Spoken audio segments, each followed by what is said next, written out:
Hey there, everybody. Welcome to the Spartan Tailgate Podcast, Episode 12, Rivalry Week edition. We've got a fun show in store for all of you. We've got a special guest here with us. First, I'm joined, as always, by Dan Kilbridge, lead staff writer for SpartanTailgate.com. Dan, how are you doing? I'm doing much better than last week, Chris. Yeah, I saw you had some car trouble. What was going on?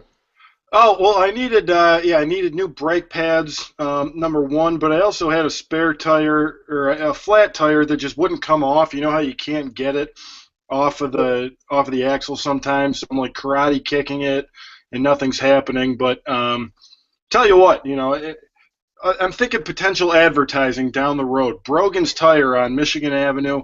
Outstanding. The best customer service in town, bar none. So that's Brogan's Tire. They're not paying me for this. They're not paying us for it. They just did a good job. Dan wants to give them a shot.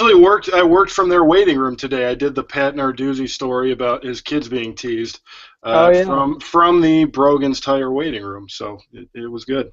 We're also joined by Steve Lorenz of Wolverine 24/7 Michigan's 24/7's Michigan site. You can follow him on Twitter at @TremendousUM. Steve, how are you doing on this rivalry week? Good. Waiting for Saturday. It's always a long week leading up to the game, so obviously I'm sure you guys probably feel the same way. I kind of wish it was Friday night right now, so I'm just kind of waiting it out. Right, let's get the weekend here. Now, this is obviously going to be a Michigan-heavy show, but we did want to give a few thoughts recapping last week, MSU's 56-17 win at Indiana. Dan, you were there. If you could what are some things you think that you took away from a game that was closer than thought, and then it turned into kind of what was expected? Yeah, I took away that Xander Diamant is not ready to start a college football game, and I think that's all we need to cover. So let's get right into Michigan. No, I'm kidding. Wait. Did you see his mom at all?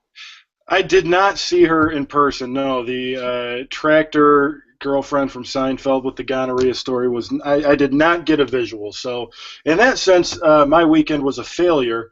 But Michigan State, on the other hand, looked pretty good, and I guess what I took away from it the most was that they were able to play their best football in the second half. I think we saw the offensive line early struggle without Jack Allen at the starting center spot, and Connor Cruz kind of getting his feet wet. It's only his second career start, and it's his first ever start at center. So he said he was a bit nervous, but they got things going. They gelled as the game went on, and you look back at the end of the day, and it's like, holy crap, they had 330 rushing yards, and overall, this was actually the best offensive performance of the Mark D'Antonio era, if you can believe that. They had 662 yards. John L. Smith only did better than that twice, which is pretty remarkable. You happen to know what those were? I figure one is the Illinois game. I don't have my media guide handy. Probably is one of those lower tier teams. Yeah. But yeah.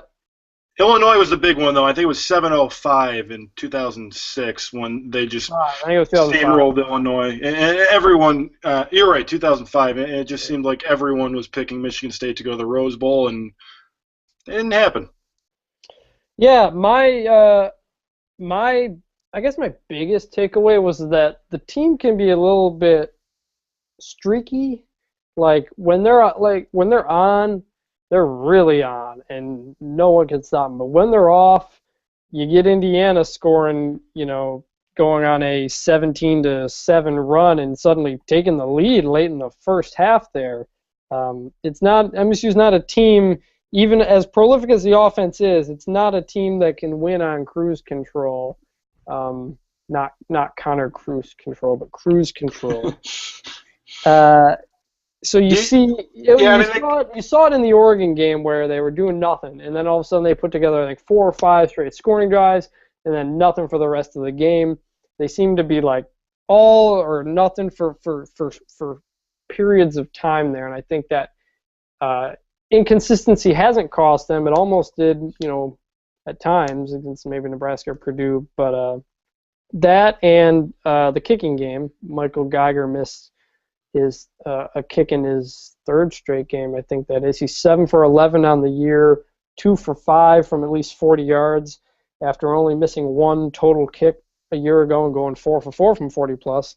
Mark D'Antonio, for his part, is not concerned, but and given this team scoring 45 points a game, it's not as noticeable as it was with Dan Conroy in 2012. But it's something to keep an eye on if they happen to be in a close game, and he's called upon to do. Yeah, that's what will tell us how D'Antonio feels about it. I mean, we'll find out this week what he really thinks, because you can say you've got all the confidence in the world in your kicker, because what else are you going to say? I'm worried about Michael Geiger. He's the only kicker on the roster that's capable of doing it. So I think, to me, you've got to say that. And then what will be more telling is if, let's say, they've got a 4th and short, maybe looking at a 45-yard field goal. Does he go for it, or does he give it to Geiger? I think that'll really tell us what he thinks about the situation. Yeah, and we saw that early in the Indiana game. It was their second drive. They were facing 4th and 1 at about Indiana's 24-yard line, attempted the 42-yard field goal and missed. I was sort of surprised they didn't go for it, given how they'd been running the ball. Yeah. And early in the game, and that situation where you want to kind of make a statement. But it's a situation they may find themselves in. And Geiger hit some clutch field goals in the Michigan game last year that were by no means easy. So he could be a big factor on Saturday. Maybe even an X factor. Anything else from Indiana you want to hit? Not incredibly, no. I think it was a good performance, and it just I don't see that game playing out any other way with the quarterback situation Indiana had. I think Sudfeld would have made it more interesting, and I think number one, Tevin Coleman. Greg Doyle wrote a good column this week about Tevin Coleman and basically said, no one's going to pay attention to him. He's not going to even be in consideration for the Heisman because that's how it works, but he is one of the best players in the country. And he absolutely is. And Michigan State missing tackles that we didn't see them miss a year ago. I think that's probably the other big takeaway. Overall, the defensive – I'm sorry, go ahead. Finish up. Well, yeah, I mean, overall the defensive numbers look good, and the defense physically, it passes the eye test. But we've seen more missed tackles than we have a year ago, and I'm just curious to see if that's a trend or just a couple of off weeks. It'll be interesting to see how they do in that regard Saturday. Right, and that's gonna we'll talk about that later. That might be my biggest key to the game this weekend, actually. But if you were wondering, Xander Diamant's mother, she and her husband were in the crowd, and they did get interviewed by the ESPN crew. But the ESPN crew did not talk about her at all. They only talked about him, the father, because he was in some soap operas and stuff. And I kind of thought they didn't really want to say reference an episode in which that was the main storyline. Yeah, the Disney company may have made an executive decision on that one. So we move on from the old brass spittoon to the Paul Bunyan Trophy, and it's another rivalry week for the Spartans. This one not as big as a week ago, certainly.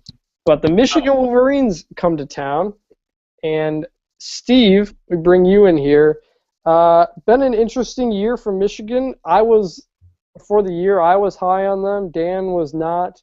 I pegged them to go maybe 10-2, thinking that the defense looked pretty good and some simple common sense on offense that was missing a year ago would work wonders. But it has been the case. They're sitting at 3-4, coming to East Lansing, coming off a bye week. What is Michigan football this season? Turnovers.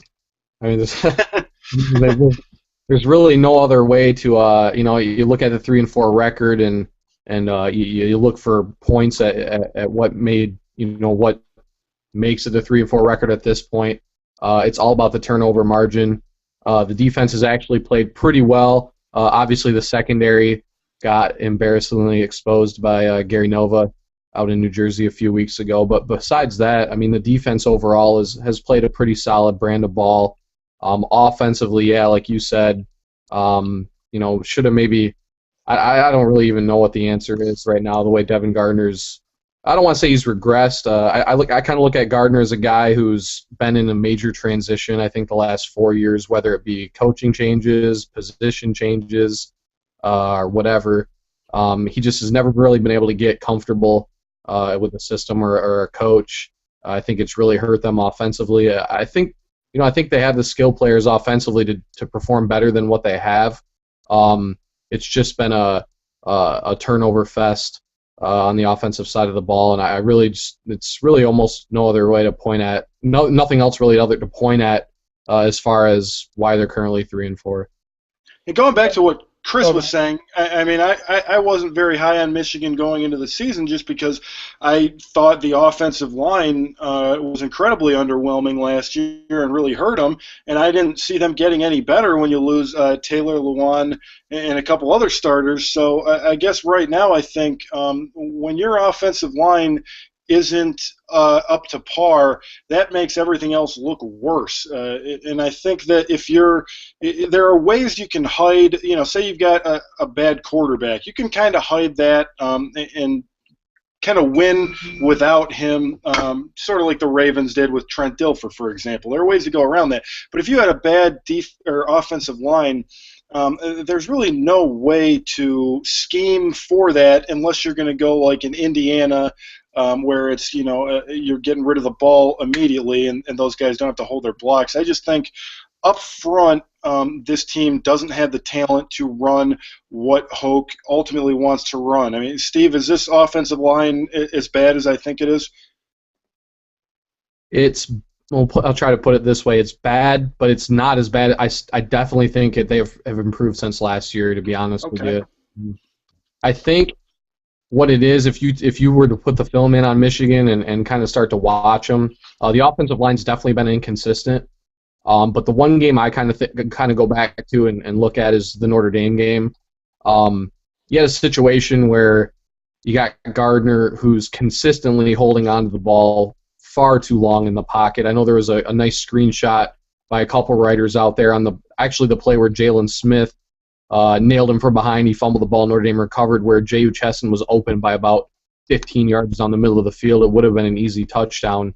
The other thing too is when you turn on the Notre Dame game, multiple instances of running backs missing the holes that the play was designed for them to run through. Now, that's something that I know Derek Green, for one, was getting better at as the season wore on. Obviously, he's out for the year now.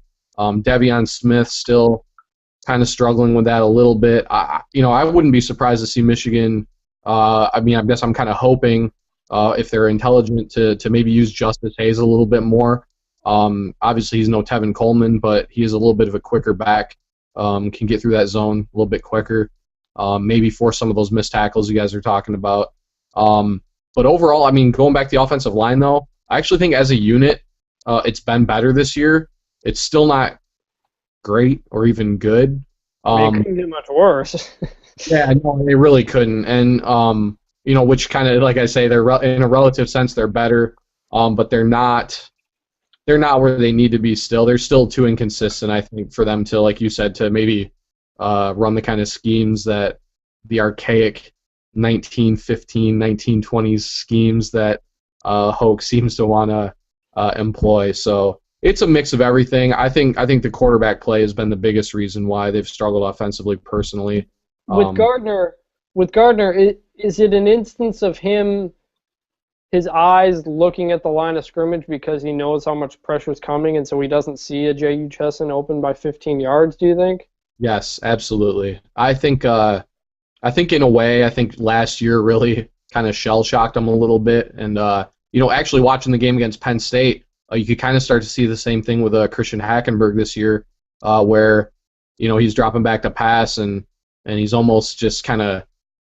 preparing for the onslaught, up front, because their offensive line is awful as well. But, yeah, I think that's a pretty safe assumption that he's definitely a guy, I think, that he's not doing enough just drop pass. He's not relying on instinct enough. I think he's thinking too much, and he's worried not worried, but like you said, he's just I don't maybe he doesn't trust his offensive line enough. In terms of targets, is it Funchess and the gang? Is there any receivers outside of him that have done anything very notable? I know Freddie Canteen was a guy I heard a lot about in the spring, but I haven't heard of this fall. Cheston is probably their number 2 guy. What's Gardner working with here? I would, after the game against Penn State, I think Amara Darboh really stepped up. Chesson was out with an injury. Darboh stepped up, made I think 4 or 5 grabs, all of which, or 4 out of the 5 catches were on kind of important third down plays. Actually, I would say that Darboh's probably the second guy at wide receiver. I know, he missed the whole year last year with a foot injury. Him and Gardner have been developing some pretty good chemistry, I know, going into last season, and it was kind of unfortunate that he got hurt.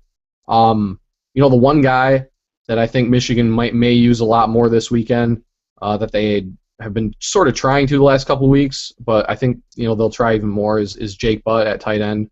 He, again, another guy that was injured, tore his ACL in the winter, came back for, I think he took 1 snap against Notre Dame, and he's played sparingly since then. I think he's finally back to 100%. They've always performed, like last year, even as a freshman, he was one of their better receivers.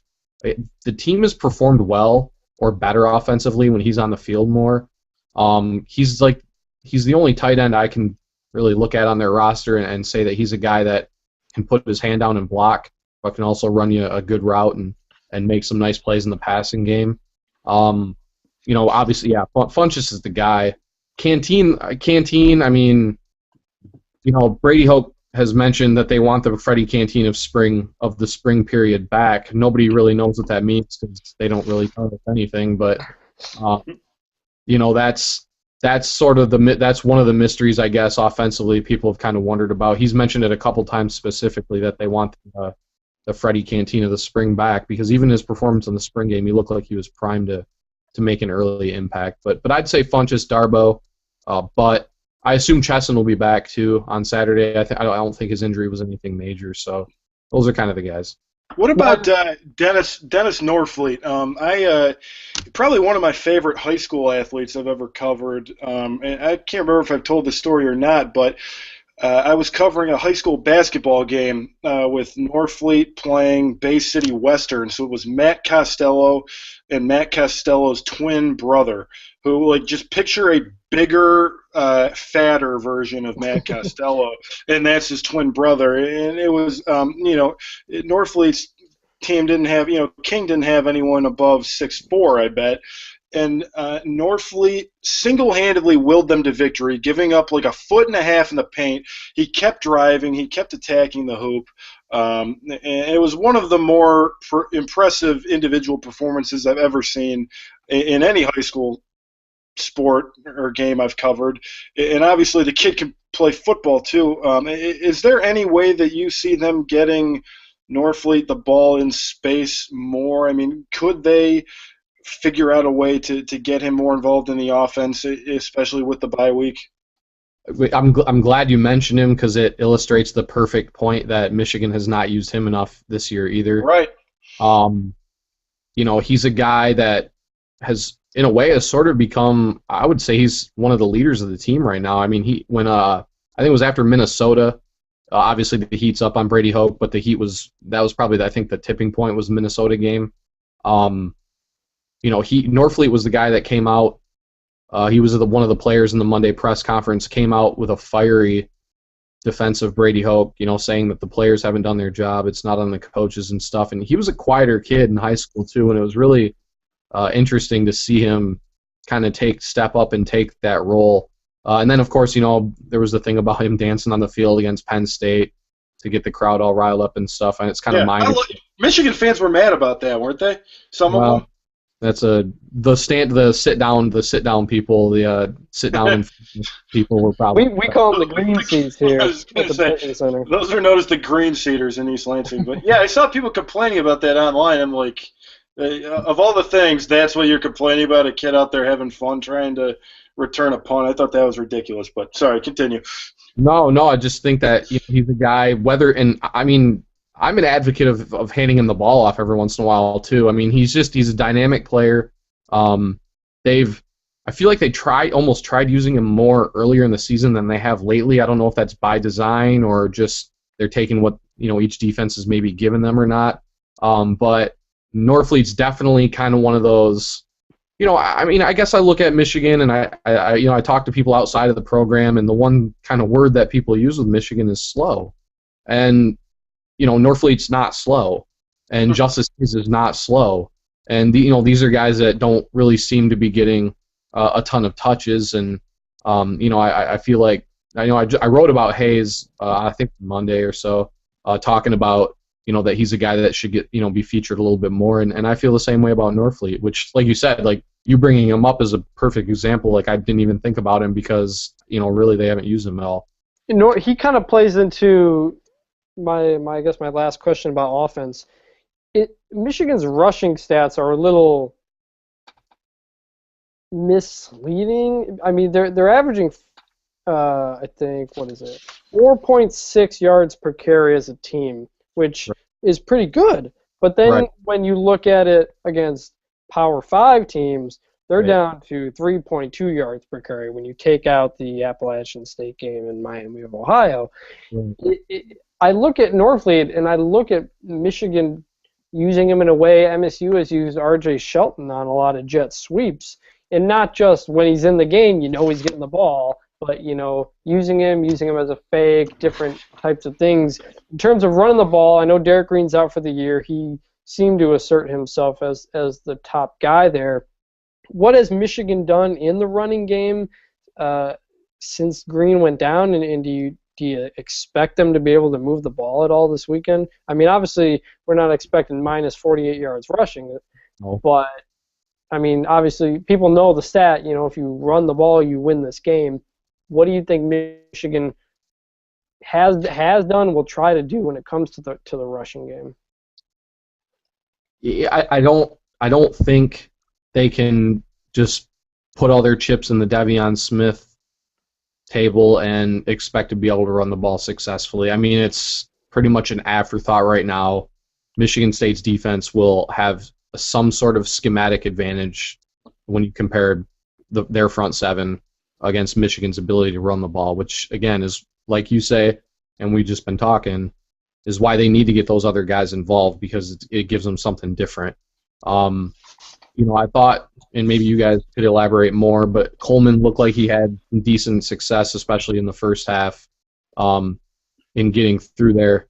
I know those guys aren't on his level, but they're more similar, and I don't know if they need to run some more end around or some jet sweep type stuff, because just to get the linebackers thinking a little bit. I mean, I feel like Michigan State's linebackers the last at least 3 or 4 years have just been able to think, okay, just go forward, and it was pretty much that easy for them to do, to thwart anything they were throwing at them. But the thing about Norfleet too is that he's established himself as enough of a guy with his hands to where they don't, like you said about Shelton, they don't have to put him when he's in the game. You don't necessarily have to think that they're going to be running something like that with him. You can run him out with some routes and get him the ball that way too. But they definitely, it'll be a huge mistake if Devion Smith carries the ball more than 20 times. Michigan, obviously, again, they're not going to go negative 48, but they're not going to run for very many yards. And that's not a knock on Smith. It's just, it'll just be the same old type of game plan that they've kind of come out with in the past in this game. And I just, obviously, there's time for some changes, right? So. Yeah. I don't see Michigan having success running between the tackles in this one. Even though we did see, I mean, it's weird. Michigan State gave up the big touchdown run to Wyoming. They gave up a couple at Purdue. They gave up the Tevin Coleman run, and then the reverse last week. But Amir Abdullah didn't even sniff the second level. They just totally shut him down the entire game. And I think some of that was, night game, crazy atmosphere. But I do think this defense is not as gap sound as it was last year, which is understandable when you lose 6 starters. But they haven't given up a ton of yards to where it's a big concern. But if I'm Michigan going into this game, I think you almost have to take a page out of Michigan State's playbook and try to get some end arounds going to stretch the field and throw in a lot of play action. But what you can't have is Devin Gardner taking 7-step drops like he was last year and just sort of waiting around in the pocket. I mean, I don't get what they were doing at the end of that game, and hopefully, Doug Nussmeier has a different strategy, and I would think that he would. I mean, Narduzzi said today that they expect some new things, and they looked at all the film from Nussmeier at Alabama. So I'm very, very curious to see how Michigan decides to go about attacking this defense, because I think there are big plays to be had. And I know it doesn't look that way to a lot of fans when you look at Michigan's offensive numbers, but they have the talent to hit on some big plays on Saturday. I think it's just a matter of drawing them up correctly and taking advantage when they can. Yeah, the big plays, they've given up 19 plays of at least 30 yards this year, which is number 103 nationally. But when it comes to Michigan's offensive plays, they've only got, I think, like 4-something plays of 30-plus yards. I don't remember the exact number, but they're number 124 in the country, so they haven't gotten the explosive plays. And like you said, it's about stretching the defense. And when MSU gives up these big plays, they're not bomb passes 40 yards downfield, the guy catches it. They're little plays that turn into big plays because of missed assignments, because of missed tackles. I think if Michigan sits back, tries to go max protect, and just chuck it deep, I don't think that's not how you get the big plays on this team. I think Michigan should try to spread it out a little bit and attack the slots, attack the linebackers and the safeties, because they've been a step slow this year. Outside of the Nebraska game, they've been slow getting to the outside, and it was very clear that that's what Purdue tried to do. Right from the beginning, they went bubble screen, a throw out in the flat to a tight end. That's how they attacked MSU. You get them going out wide, and then you're able to hit them in the middle. That's how I would expect Michigan to. That's what I would do if I was Michigan to attack. Put line Funchess up in the slot, have him guarded by a linebacker or a safety, and go from there. I think last year they seemed to try to do the max protect, send out 2 wide receivers, and no one could block anyway, and it kind of went nowhere. In terms of a game plan, obviously it's hard to predict, but Steve, what has been most effective for Michigan this year when they're trying to move the ball, and how do you think they should attack MSU? It's been, their offense has been bad, so it's been relatively simple. When it's been good, it's been feed it to Funchess. I mean, he's been targeted, I'd say, not enough. Oddly enough, I mean, it sounds cliche to say to keep getting the ball to your best player, but they've gone long stretches in a few games this year without getting him the ball. There's this stubborn, thing about wanting to run the ball even when it's not really working. Again, it has been better than last year in that, they can consistently get 3 or 4 yards on first down running the ball this year. That's not something they've seen the last couple of years. Game plan-wise, I completely agree with Chris, though. I think it's something that fans have kind of been saying for a while. They need to, I just put it this way. If you see A.J. Williams and Jake Butt on the field at the same time, when Michigan's running 2 tight end sets, they're going to get destroyed offensively. Yeah, I saw some stats earlier in the year that when they lined up in ace or I form, it was a run like 90% of the time or something like that. It is, and again, bless A.J. Williams. He's one of my favorite players I've ever covered. He's a Law and Order fanatic. He's a good kid. He hasn't shown the ability as a receiver to make defenses respect him in that regard. I think he has 3 career catches, but I would venture to say, and this includes his freshman year, I'd venture to say he's taken 75 to 80% of the tight end snaps since he's been at Michigan. That's pretty much waving a white flag out there saying you're going to run the ball or try to. And, so I agree. I think, splitting out some more wides, maybe even putting Butt in the slot and out wide some bubble screens to Norfleet or even Canteen, who they have been, to go back to Canteen for a split second. He has seen a little more playing time in the last couple weeks. I feel like they're maybe starting to give him that opportunity, so maybe we will see him more on Saturday. But go ahead. they need to spread it out, like you said, and again, I think it comes down to just forcing Michigan State's, like you said, safeties to cover, but just forcing their linebackers to at least respect the rest of the field a little bit. I think that's what I would do. Drop, pass. None of this, like you said. I think the thing with Al Borges and Nussmeier is a little bit of the same, but not completely. It was about those long developing routes for the wide receivers, and they against quality competition, they didn't seem to work. I mean, you see what they did offensively against Ohio State last year. Well, that's because they came out, they spread out the field, and it was bang bang pass, and they had tons of success.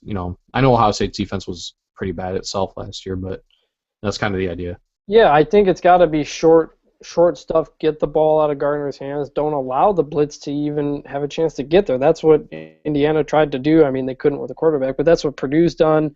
It's probably the best way to attack MSU's defense. Now, on the other side of the ball, MSU comes in with what's on pace to be the most prolific offense in school history, averaging more than 45 points a game.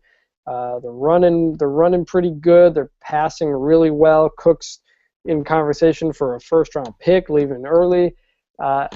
Michigan's defense is one that, before the year, I thought they could be the number 2 defense in the conference behind MSU, and their numbers are pretty good, but you see them give up 400 passing yards to Gary Nova, and you're just like, what? Like, what has been the strengths and the weaknesses of the defense this year? Strengths have been the running defense, but then you look at what they did against Minnesota, the one team that really wanted to try to run the ball against them, and they yielded quite a bit of yards. I don't have the number off the top of my head, but it was not pretty. I think that linebacker, I think Jake Ryan has played pretty well. I'm still not completely sold on him in the middle. I think he's still maybe best suited as an edge rush linebacker kind of guy.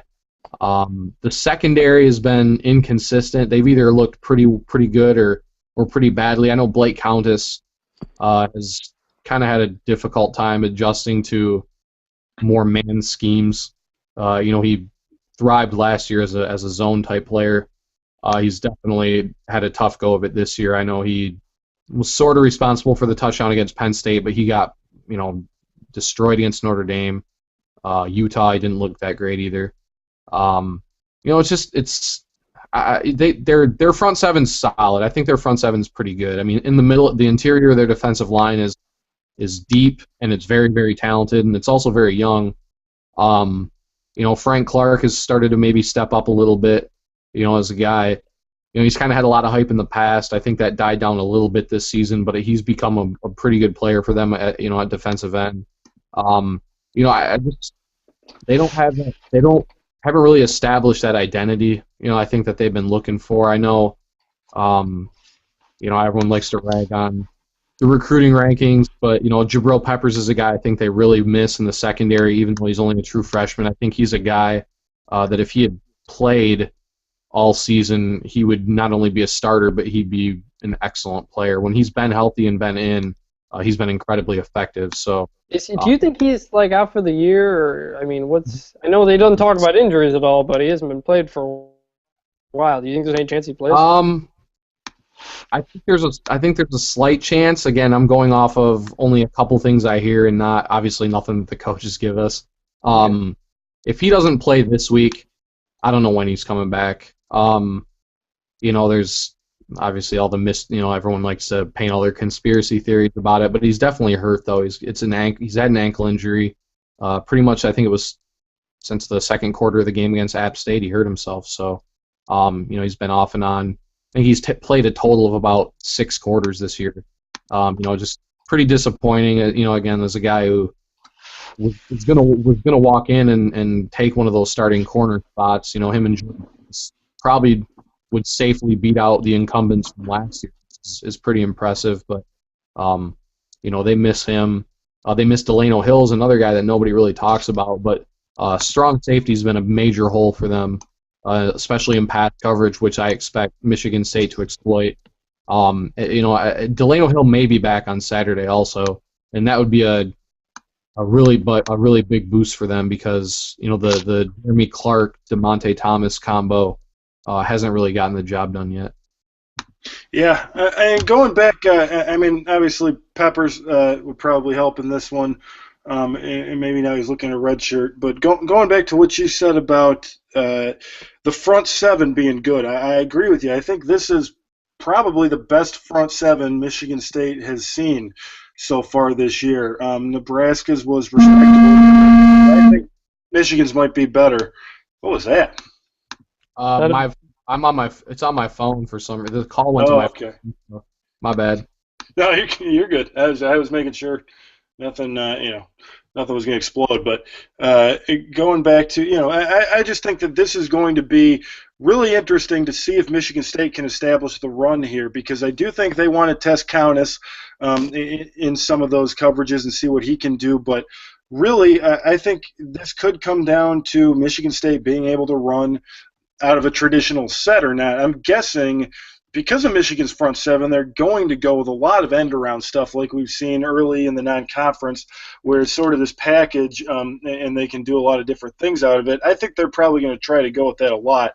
But I do think that they're also going to try to establish the run early, and if they can do it, then I don't see Michigan stopping the offense the whole game. But if Michigan's front seven is as good as it's been, you can talk about the Minnesota game. Maybe they were a little bit off, but I think, too, in that Minnesota game, the offense was just totally inept, and it's hard to, as a defense, keep getting up and getting those big stops time after time after time when your offense isn't getting it done. So if Michigan can totally shut down the rushing attack, and that means end-arounds too, that means end-arounds too, I think it's going to be closer than some people think if that happens.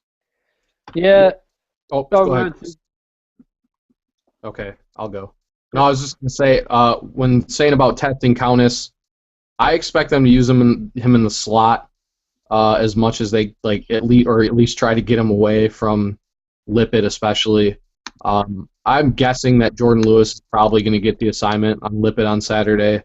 I've advocated for them to move Kaunis to the strong safety spot, just because he's much better in zone. He's decent against the run too. So that's what I would do.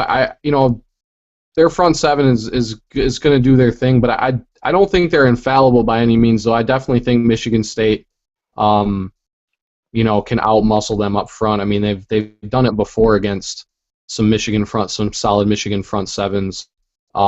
It'll be interesting. I mean, they'll definitely do what they can to kind of slow them down there, I feel like. I wonder if it's going to be kind of how last year played out, where MSU can't really run the ball early, but as the game goes on, as they get into the second half, they start to wear them down. MSU has seemed to have done a good job of that this year with the running game, mixing in backs. Jack Allen should be back, so they got some more depth on the line. I'm curious to see if MSU – I don't think they'll be able to run the ball very well early on, kind of like last year, but I think they'll be able to, as it goes on, kind of assert their will. So we've talked about real quick though, Chris, do you think they stick with it though? I mean, like you said, last year it was kind of they were sort of running into a brick wall for a while. But they don't. I'm saying, like, the offense has come so far from last year in terms of the play calling and in terms of the receiving group and just all the things it can do. I wonder, do they even bother trying to run in a traditional sense? I know they want to run it and they have to be balanced, but do you think they even, if it's not working early, I could see them totally going a different direction in terms of the way they scheme things in the rushing attack, and I think that's a little bit different than last year, because last year still didn't know what you were going to get from the receivers. Cook was sort of getting his feet wet, and you wanted to stick to what you know a little bit. But I think now they have more options when things go wrong. That's true. That I think especially with those end arounds and stuff, I do think there's a lot of different ways they can attack. So maybe if it doesn't work early, maybe that's how they do it. But so we've talked about the X's and the O's and the Jimmies and the Joes, but now we get to the fun stuff, the stuff the fans love to debate. I guess to start, what has it been like 7 years? This will be coming up on 7 years of the reactions on the other side, where it's been an MSU-dominated rivalry like it's never been since the late 50s, early 60s. Michigan fans don't seem very excited for this game. I don't expect many to travel to East Lansing. Steve, what's kind of the vibe in Michigan country right now, both from the team, from the fans, and kind of everybody? I'd say apathy right now. Anger stage is over. I think most people are clamoring for a coaching change and an athletic director change. I think obviously most fans, I think, don't expect them to come in and win this game on Saturday. This is going to sound really stupid, but in a weird way, I think there's like a segment of the fan base that would not be happy if they won this game because it might lead to them Sure. like being Brady Hoke. No, you see that. Yeah, you see that a lot in sports. Where I always think that's such a dumb thing, but yeah, you see a team like that saying that's basically, to me, that's like just being too cool for school. You know what I mean? Just be like afterward, like I didn't want them to win anyways, like whatever. But no, I agree. I definitely think that there's a large percentage of the Ann Arbor faithful that feel that way. It's beyond stupid.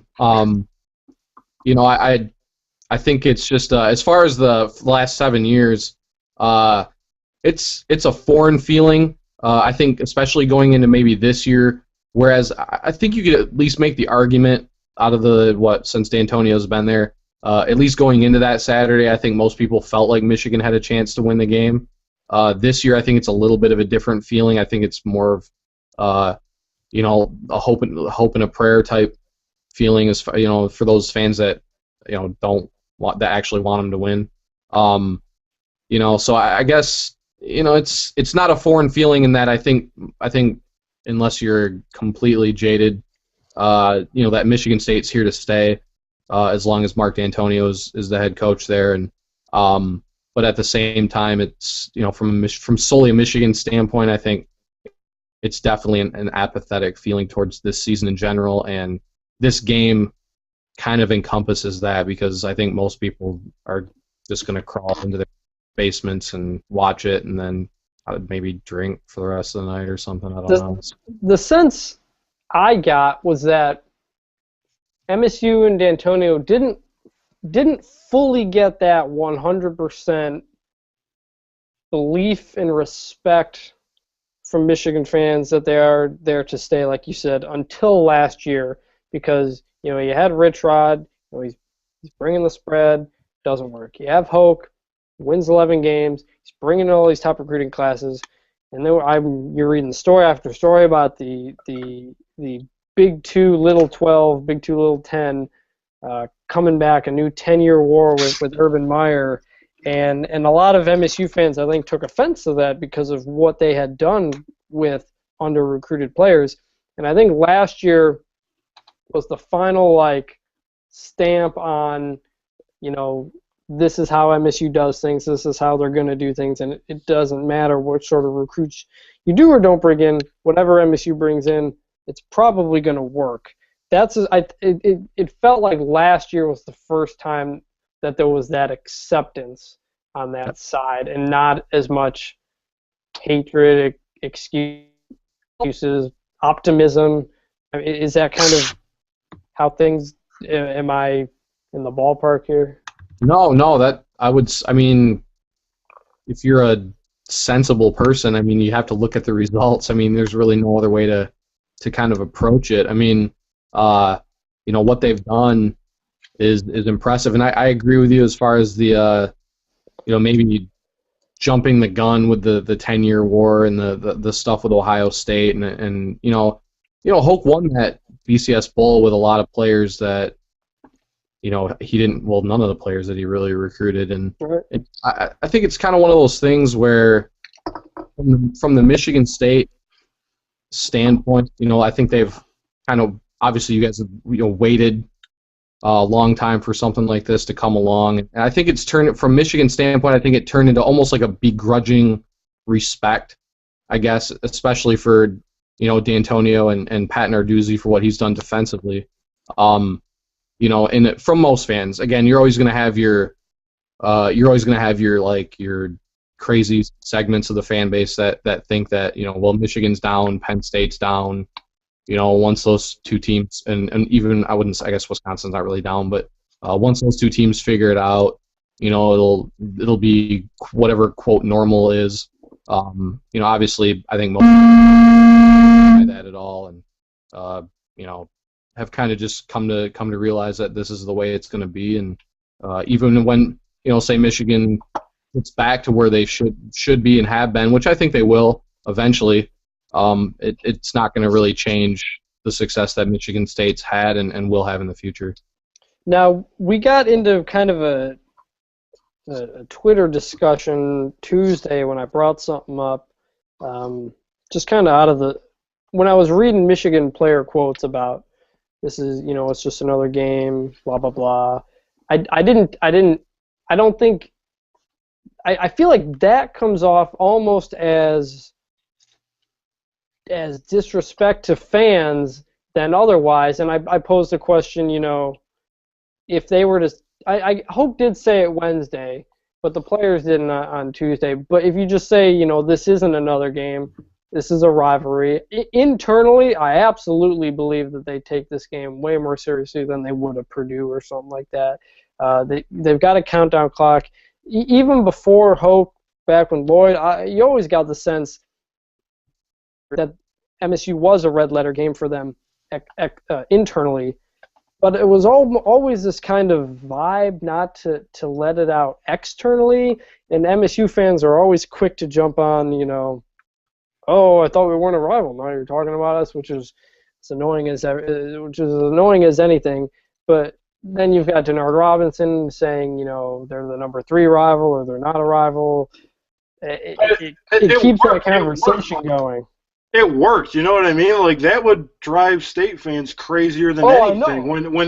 When Michigan was dominating the rivalry, they'd go out and win by 21 points, and then be like, yeah, it's another game. We're looking forward to Ohio State. Like, and it's like, oh my God, I hate those guys so much. Like, they just wanted it to be this thing, and it was valid at the time. I mean, it was totally valid that Michigan would view Michigan State nowhere near as close as they viewed Ohio State because Michigan State hadn't seriously challenged them in so long. Now, I think, it's just the nature of the schedule. I mean, Michigan has these 2 rivalries. Michigan State has 1. Now we see, if assuming Michigan State wins this game, Ohio State is by far the biggest game on the schedule. It's the de facto Big Ten East championship game. It's a rematch from that great Big Ten championship game, and logically, that is the biggest game of the year on the schedule. But I think this is what has made MSU so successful against Michigan under D'Antonio, is that D'Antonio has said, hey, I don't care what the circumstances are. This is the most important game on the schedule, and he doesn't care what Michigan says about it. He's just come in, done pretty much the exact opposite of John L. It was, it's just another ball game, and it was what it was. But D'Antonio said something interesting. I thought the best quote from his press conference, in a subtle way, someone was asking him about talking about this rivalry so much now, so much like when he first came here in his introductory press conference, with all the pride comes before the fall stuff, and now he's a little more reserved, doesn't say as much, and they were asking him, how much he's changed, and he said, no, I don't think I've changed at all, and they said, well, why did you talk about it then?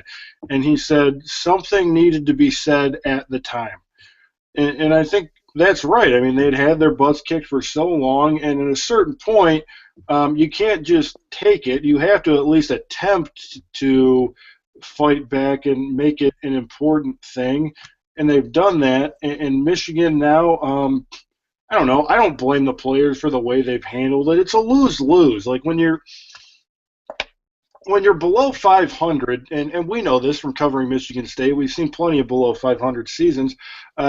It doesn't really matter what the players say. Everyone gets pissed off anyways. Like it always, they'll say all the right things, and everyone will comment. Oh, why don't you just shut up and play? I'm tired of all this talk. I want to see them win on Saturdays. And so it's like they're kind of screwed. They can't really say anything that's going to make Michigan fans happy. They can't say anything that's going to, make them feel good. And I just think they're in a lose-lose situation right now when they talk about this rivalry. That's true. And my question more wasn't, it doesn't matter, but Hoke did what D'Antonio did. He made the Ohio State game important from day one.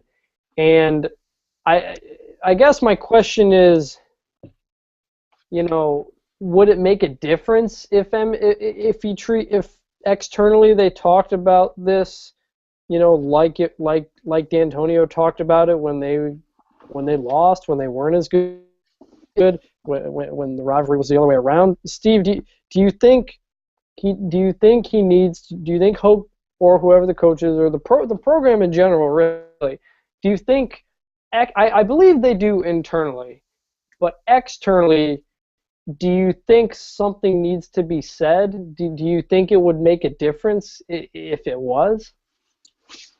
Yeah, maybe from a perception standpoint, as far as maybe giving the fans something to kind of hope and build on as far as a fan thing. Now with Michigan and their players who in the past have had their comments, at least under Brady Hoke, I can tell you from experience that those were completely unsolicited things that I'm sure that they got ripped on for behind the scenes, because they, media-wise, this program under Hoke and the way they control information and the way they handle the media, it's just a very packaged type of situation. That's why it's not really a surprise to me to hear them so mum this week when kind of approaching the game. I don't necessarily think it's a hey, we shouldn't say anything because we don't want to give them any bulletin board material.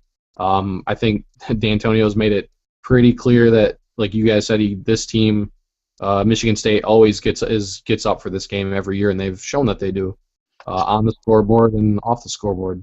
And go ahead. You can, like, that's kind of what my question was. Like, if you say this is a big game, like, I don't think that's bulletin board material for MSU. And that's kind of the way MSU comes. The MSU comes across in a way that this game matters. This is big, but they do it in a way that doesn't create any bulletin board material for U of M. And I always got the sense that U of M, they do that for Ohio State, but they never did for MSU. And MSU is clearly the number 2 rival there. And maybe that's the dynamic. Maybe you can't. Maybe just getting up for the number 2 rival publicly is difficult when the Ohio State game is coming, because if Hoke or whoever were to say, we want, this game, this rivalry is important, we want them, we'd love to ruin their season or something like that, would the fans react positively to that? Because I've always gotten the sense that fans never really wanted to acknowledge that MSU would be on the level of Ohio State. That's changed in the last 7 years, though, I would say, Chris, because I think, from a Michigan fan standpoint, I think a lot of people kind of, at least like I said, from a fan standpoint, I think they view it as enough is enough. Would they take it? What would they say if Hoke said it? They'd probably say, "Ha, you're 3-4, not going to happen." But in a regular given year, if he had come out maybe last year or in 10 and said this, I think there would have been more of a kind of a positive uproar, I guess would be the best way to put it about it. I've been going back and forth about how they've handled it this week. I know he was just on his radio show with Jim Brandstatter probably about an hour and a half, 2 hours before we get on, and he alluded to the idea that it is a more important game than normal, and basically sort of like, just trust me, this game is taken more seriously, but we don't want to. You know what I mean? Like it's almost like he's like restrained at the last second from really kind of maybe almost saying what he wants to say. Yeah. You know, and that's kind of the way I feel like. I think behind closed doors, I'm sure the intensity is ramped way up. Yeah. I think Joe Rexrode made a good point the other day. Like when Michigan beat Michigan State in 2012, they sure didn't celebrate like it was any other game. You know what I mean? Like that was pretty clear that game meant a whole lot when they won it in 2012. Because go ahead. Go ahead. Well, I just think it's changed. Like I said, I think that's like you said, the celebration in 2012. You know, really, Chris, if you say that last year was kind of the tipping point, I mean, you could almost argue that 2012 win in a weird way was the tipping point because of that reaction. You know, because like Dan said, it definitely wasn't on the field, off the field reaction as if, you know, it wasn't like beating a Purdue or an Indiana or something like that. It was a different win. It was an intense win. You know, it was a good game. I know that plays into it too. It was a close game, obviously the way it finished, but you know, do I think he should come out and say a little bit more? I would, I guess, but this is the way they've always kind of, at least from his standpoint. Again, I know Fitz Toussaint, I think, maybe made a comment a couple days before last year's game. I know Frank Clark, who they need to get him away from a mic. Had made a couple comments in the past. Those are totally unsolicited comments that the coaches and the program would never okay. I think they've tried to keep it as tight-lipped as they can, but I don't know. Maybe it boils over. Maybe bubbles over so much the players just feel the need that they have to say something. You know, so that's what I feel like the rivalry has been missed. That's like the last step in this rivalry aside from winning. But if last year, Hoke had said, given a, kind of a fiery press conference that, this is a big game, we want to win this game, I feel like the Michigan fan base would rally around that. And obviously you have to have a pretty good team for that to happen. So whether it's next year or some other time, I think the rivalry is ready for that. No more walking on eggshells, more of a controlled intensity as opposed to tiptoeing around things, because MSU fans or MSU's just waiting there for the, see, we do matter. But I think that would dissipate over time and finally get away, because that's the most annoying part of this rivalry is debating whether it's a flippin' rivalry. Sure. And I feel like that's the last thing it's missing is that recognition.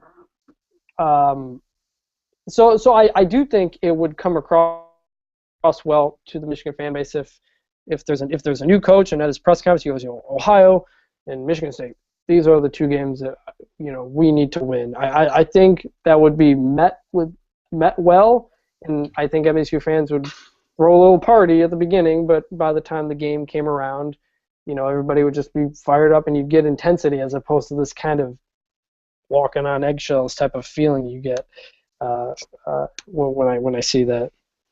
I'd say that the one thing I would say is I think Hoke of maybe avoiding it. I don't think it's a mechanism designed to not sort of not sort of establish this as a major rivalry for them. I don't think it's a sign. I don't think that's the motive behind it. That's it.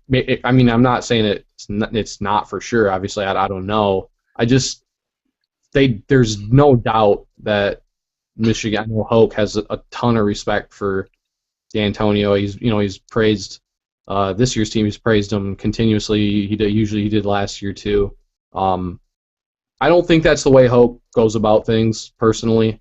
I don't think it's them not wanting to acknowledge Michigan State as a legitimate rival. I think he's been around, the Michigan. He was at Michigan for 7 years, 5 to 2002. I mean, again, even though Michigan was, on the better half of, during that time period, I mean, even go back to Lloyd Carr the last 6 or 7 years. A lot of those games were really close games. I mean, Michigan was fortunate to, the Manningham game, the Braylon Edwards game. I mean, those were some intense, excellent football games.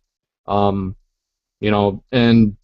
so I don't think it's him not acknowledging that it's a rivalry. I feel like it's maybe I think his concern is always using them or just handling the media in a way to limit any potential distractions for his players as much as possible so that he has them as ready as possible to play on Saturday. Right. I totally agree.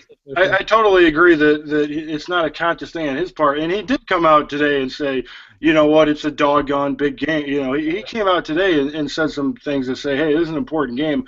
I think, number one, he realizes what this game could do for him. I mean, if he goes out and beats Michigan State, and let's say they beat Ohio State, I mean, something crazy happens, he could save his job.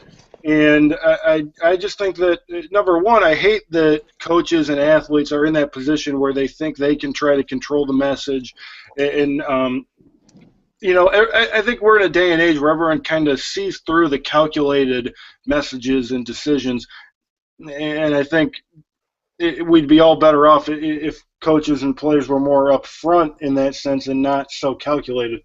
But here's my question about this game, and maybe this is moving us from the off-field stuff to the on-field stuff. But there's not a single person I've talked to who thinks Michigan can win this game, which is incredible considering what's happened over the past 20 years or so. But okay, so we go back to last November. Michigan State is a 14.5-point underdog against Ohio State. And they go out there and play the best game of the year. That's their big game, and they play like it. They talk about it all week, and they back it up on the field. I don't want to get into a debate about the two-point conversion call or what have you, but, bottom line, they've got a chance to win the ball game at the final whistle. Steve, is that performance in this team still? I mean, nobody knew where the hell that came from. Could we possibly see something similar play out on Saturday? Well, I'll start off by saying I'm not going to predict that Michigan wins this game. Yeah, we can kind of slide this into game pick here if you want to. Go ahead. Right. Do they have it in them? Boy, I mean, if they don't have it in them now, then they're never going to have it in them. I mean, you got to think of it. They're 3-4. Hoke's job is potentially on the line, depending on how this game plays out. Would they get rid? There's no chance that he's going to get let go after this game. I think no matter how the season ends, he'll be reevaluated at the end of the year. Just the sheer embarrassment of the way the game played out last year. I mean, you have to think that there's some sort of intangible, motions in work right now on their side of things to where they are going to want to come out, and they're going to probably come out with a bigger chip on their shoulder, maybe than they have under Hoke. That doesn't mean that it's going to necessarily translate on the field. Like we were talking about that Ohio State game last year. Why did they get that far in that game? It still came down to the X's and the O's. You know what I mean? So yeah. They actually finally put a game plan together that allowed them to succeed at a high level. I don't know. I mean, I don't get me wrong. I'm not one of those people that thinks that Michigan has zero chance to win this game. I think they have a chance, but I think it revolves around a lot of what sort of the original question is. Do they have that kind of performance in them? I think they do. I don't think there's a great chance of it coming out, but I do think that they're going to play inspired ball. They love playing for the players love playing for Brady Hoke. I mean, there's no ifs, ands, or buts about that. And if they, I guess the way I look at it is we'll see how much these players love to play for him on Saturday because again, his back is completely against the wall. This is, and then you combine that with the result of last year. They have every reason in the world to want to come out and win that game on Saturday. Do you have a score prediction? Uh, Or at least if you don't want to give a score, whether or not they cover, I guess, 17 points. Or I do think they cover, but barely. I do think they score a touchdown this year too, which is important. Um, I was thinking about maybe 28-14. I think Michigan's defense will have some success. I think their offense will have a little success too. Um, I'm kind of treating it like poker. I'm making the right play here. I mean, Narduzzi has done such an excellent job of putting together an excellent game plan, and is always, their defense has always come to play in this game. Again, I know they lost 6 starters, but I think they kind of get up for this game. Again, I just don't know if Michigan has the quarterback play, or at least the scheme for their quarterback to play, to maybe come out on top. So I'm going to go with 28-14. Is the line still at 17 right now? I haven't looked at it updated. It's been pretty. It opened at 15.5 and then moved to 17. It's been pretty consistent at 17 for the rest of the week. All right, I say they cover, but barely. I say 28-14, Michigan State. Dan, what do you think? Yeah, I guess I agree with Steve. Saying that they have it in them, but I doubt we'll see it. I've been asked this question a couple times, and I think it's a strange question, quite frankly. But what percentage chance does Michigan have to win on Saturday? And to me, I guess that means if they play this game 10 times, how many times does Michigan win? And I think they win somewhere between. I think they win 2 games out of 10 in this one. So I'm going to say 20% chance of victory for the Wolverines. If they hit a few big plays, Michigan State has some turnovers, then absolutely it's a ball game. And it'd be really interesting to see what happens in a tight one in the second half. I think Michigan State probably, I don't think they ever run away with it. I think they establish an early 10 to 14 point lead and, just kind of milk that. I'm going to say Michigan State 31, Michigan 13. I think the first maybe 2-3 drives for each team could be very telling. If Michigan falls in a 14-0 hole 3 possessions into the game, I think they may kind of fall apart. If they start out hot and take the lead, I think it bodes well for them. I think MSU will take an early lead, but not a big one. I'm actually going to say I'm going to go a bit higher score predictions here. I'm going to say MSU wins 38-24. I think Michigan backs against the wall, dealing with the same thing over and over against MSU. They finally try something different, and they hit some big plays more than they have. That lead to some points. Even though it hasn't been the case, I wouldn't be surprised if Connor Cook throws a bad interception that either gets returned for a touchdown or sets Michigan up for a touchdown. I think he's thrown a pick in 3 straight games, Cook. So he's been a little bit more mistake prone than he was a year ago. He's making me look good with my Jay Cutler comparison. Yeah, yes, he is. He is very. Except for Brandon Marshall's not chewing him out. That's true. But I think Brandon Marshall was chewing out the kicker. He was chewing out Robbie Gould. I don't know. I've heard reports of both and reports that nobody knows. But I think if MSU gets out 14-0 real quickly, I think it could be over. But I think Michigan will hang around. I think they'll get some big plays. I think they'll have energy, and I'll say maybe MSU's leading by maybe 7-10. As we get to the 4th, and they kind of get a touchdown and hold it down from there. So that's my pick. I guess instead of Big Ten picks, do you think Penn State has any chance against Ohio State this weekend? I say no. No. 0. All right. All in favor? Yeah. If Michigan beat Penn State, remember, so. Yeah. Yeah. That means Ohio State. I mean, I'm betting it won't. I bet the Ohio State Penn State game will be not totally different than last year's Ohio State Penn State game. I agree. JT Barrett's just his growth from week one to now has been unbelievable. Right, and I do think part of that is the competition. He's only played two teams in the top 85 in pass efficiency D, and that's Virginia Tech, who he was terrible against, and Maryland, who he did really well against. Maryland's in like the 40s, I think Virginia Tech's in the 20s. So in 2 weeks, that'll be a really interesting game, and maybe College Game Day will come to East Lansing for the game. Couple of reader questions to wrap this up here. From at MSU Spartan 86.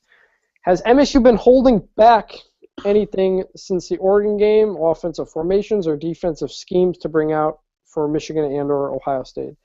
I don't know about hiding as much as, not using, maybe not needing. I do think they'll have new wrinkles, as they seem to always have new wrinkles for Michigan. So I think you'll see some new things, but I don't think it's a situation of hiding anything. No, I think D'Antonio loves the trick play against Michigan, so he'll pull out one or two at some point. Was there one last year? Well, I mean, would you consider R.J. Shelton's run at the end? maybe because they hadn't shown most of it. But it really wasn't. The wildest play from that game was probably the first play of the game where Connor Cook hits the fullback guy, Trayvon Pendleton, across the field. He scampers up. That was probably the wildest play of the whole game. But I think D'Antonio had a trick play or two. Offensively, I don't expect many new things, but defensively, I absolutely think Pat Narduzzi is going to be more aggressive and come up with a lot of different maybe stunts and things that they haven't shown. So I think defensively, probably the most we'll see from Narduzzi to this point. Offensively, more of the same. Yeah, I think they've shown pretty much all they can at this point offensively, and that's a lot. They've shown a lot. Yep. Last question, I'll kind of pose this two different ways. This is from Drew Hallett of Mason Brew. He says, as a Michigan writer, I've wondered which football win versus Michigan that MSU is most fond of. So I'll pose it both ways. Dan, what do you think? I guess we're kind of biased because of our age. But if you had to pick a most memorable Michigan State win, which one do you think would top the list? And then Steve, kind of the reverse of that. Well, for me, I guess with my timeline, I mean, no doubt 2001, the T.J. Duckett pass in the back of the end zone. It had controversy. It had great players. It was an outstanding game, and then it came down as close as it can possibly get. And how many college football games come away with a nickname for the scoreboard operator and change NCAA legislation to where there has to be a neutral official running the clock? So, yeah, to me it's 2001, and it's not even close in terms of the most memorable win because that game just had everything. As on the Michigan side of things, it's got to be the probably the 2004 game. Probably a natural choice. I know a lot of people left that game early, figuring it was over. Actually with Doug Nussmeier up in the box for MSU game. Actually, that's right. I know DeAndre Cobb had a amazing game. It looked like obviously they were going to run, fast. but what Braylon Edwards did his thing, and sort of the coming out party for Chad Henne a little bit too, I thought. I mean, that really was sort of what, I don't know, maybe catapulted him into, maybe getting in that comfort zone as a true freshman, and, those guys obviously had a lot of success. So probably the 2004 game, just because of the, you get people that leave, and it's always nice to maybe point fingers at those people. How much do you think winning the Big Ten and going to the Rose Bowl that year made a difference? Because I think, at least from the MSU side, the fact that 2010 they won the Big Ten for the first time in 20 years, or 2011 they went to the Big Ten championship, or last year they won the Rose Bowl, I think that plays into a factor for some MSU fans when listing a game other than 2001 because of what happened after. Was there any? Does 2002 show up at all? The 49-3 game, or one of these 2006, a blowout like that? Does that ever cross the mind even when years that Michigan goes to the Rose Bowl, or is it because they go to the Rose Bowl, they've gone so many times that it's not as much a factor, and it's just strictly what happens in the game? Yeah, I think it's the latter. I mean, at least, again, up until the last 7 or 8 years, I mean, Michigan was going to the Rose Bowl probably once every 3 years or so at the least, if not more. I think it's more about just that singular game and the fervor, I guess, that kind of follows, and that's just kind of the way I guess I approach it.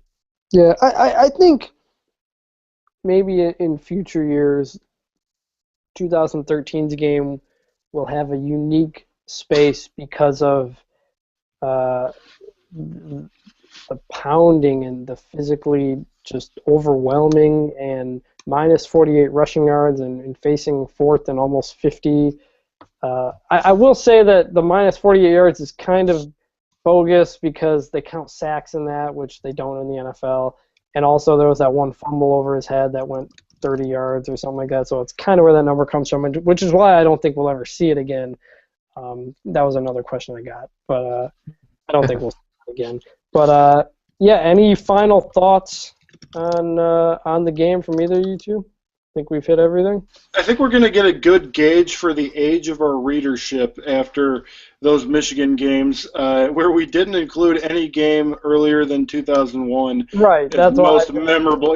Someone's going to, if we get someone chiming in about, a 1957 barn burner, then that'd be cool that we had, at least one listener over the age of 50. But yeah, I'm sure we'll get into that, and that's about all I got. Good on my side. I think it's always fun. The rivalry is even though it's been one-sided, I think the rivalry games are always, I think they're the best weeks of the year. So it's exciting either way, and for both sides, it should be a good time on Saturday. Regardless of how it turns out. So.